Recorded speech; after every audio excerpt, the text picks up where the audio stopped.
And joining me now with more on the latest stone-throwing attacks, English news editor for Arutz Sheva News, Yoni Kempinski. Hi, Yoni. How are you doing? Hi, Aaron. All right, now, first of all, what are the latest updates regarding the attack on Rivka Teitel, and how is she doing?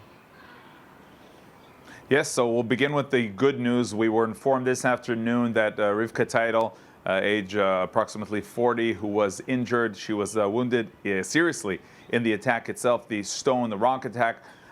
She is now in moderate and stable condition. Her condition is improving. That's the information that we've received from the Sheba Hospital in Tel Shomer near Tel Aviv. She has gone through a head surgery throughout the night, and her condition is now stable, and there's no imminent threat to her life, and that is, of course, good news. Regarding the event itself, the incident itself, it's very important to note that these incidents occur even twice a day in the streets of Judea and Samaria. Stones and rocks thrown towards Israeli, Jewish, of course, vehicles, Jewish residents of the area, or just people driving through there. Thousands drive through these roads every day, and many times, in most cases, if we're talking statistics, these cases end with many cases, no injury. But it is important to see these cases and understand that these attacks are life-threatening, and they are part of the terror threats against the residents and against the people who drive in these roads.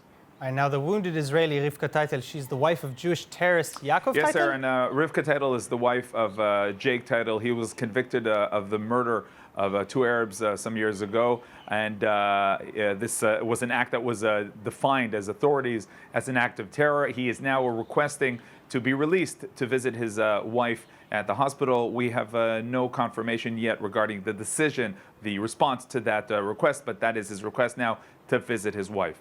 Are there any leads regarding arresting the people behind the attack? So indeed, the military acted very quickly and apprehended suspects of this terror attack. It's important to understand that, especially in a case like this of throwing rocks and stones, it's important that the officials and the IDF forces act very quickly to look at the security cameras, to investigate people who are on the scene, and quickly get to the villages, the adjacent villages of these Arabs who are suspected of perpetrating this attack, and they were last night apprehended. All right, well, speaking of the West Bank, what are the latest reports regarding the death of 16-year-old Jewish Ahuvia Sandak? Well, Aaron, before we get to the reports, what's making headlines these days is, of course, the protests in response to the death of Ahuvia Sandak, who died in a car chase with the police forces after they started chasing them after they were suspected of throwing rocks. Ahuvia and his friends throwing stones towards Arab vehicles, and then the car in which they were turned over, and Ahuvia was killed. What we are seeing in the past few days, sometimes day after day, night after night, is a protest that some have become very violent. And after Shabbat, we saw a big protest that was organized with the family of Ahuvia Sandak. His father talked about, he demanded an inquiry, a public inquiry into what happened there, really, how his son came out dead out of this incident, this unfortunate incident. He, of course, came out against the violence in the protest, but just a few meters from there, we saw very, very significant violence between the protesters and the police, and they are all calling for an inquiry, but also many, of course, are calling on the protesters, also from right and also from left, are calling on these protesters to stay calm, not to attack, not the police forces and not the Arabs that were walking by. This is also incidents that we saw, but they are demanding that there is an inquiry into how this happened. And according to Ynet, we have a retired police accident examiner who did the report on the accident, which puts the blame on the police, and it was handed over to Internal Affairs. Does this mean that we'll see justice being served here and the police being charged for their actions?